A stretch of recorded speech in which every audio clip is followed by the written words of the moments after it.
Esu Žeimelio bendruomenės centro pirmininkė Daiva Skrupskelytė ir bendruomenėje vadovauju jau maždaug 7 metus. Bendruomenės mūsų pagrindinis tikslas yra mūsų socialinės, mūsų bendruomenės problemos.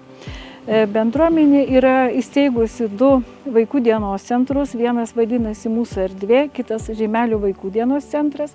Esame atsidarę savo bendruomenės namus ir jau 1,5 metų, kaip veikia mūsų Žeimelio bendruomenės savarankiško gyvenimo namai. Savarankiško gyvenimo namus atidarėme bendradarbiaudami kartu su Pakruojo VVG grupe.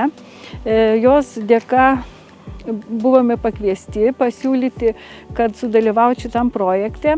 Mūsų mintis ir buvo, kad mes galime įsirengti savarankiško gyvenimo namus. Aišku, VVG grupė mums daug padėjo tam reikalui, įsirengėme sunkiai, bet jau dabar 1,5 metų, kaip egzistuoja mūsų šitas projektas. Be senelių namų, savarankiško gyvenimo namų bendruomenė turi įsirengusi ir nedidelį muziejų, kurį tikėkime irgi aplankysim ir parodysim. Taip kad mūsų ta veikla yra labai įvairialypė, aš manau pakankamai įdomi ir būtent yra pritaikyta prie mūsų šito veikiančio regiono. Mes šito projekto dėka esame įdarbinę iš viso mūsų bendruomenė dabar šiuo metu dirba 11 darbuotojų, o per VVG grupę mūsų projekte yra įdarbinti 6 darbuotojai, kas yra labai svarbu mūsų nedideliam miesteliui, nes tų darbo vietų nėra per daug.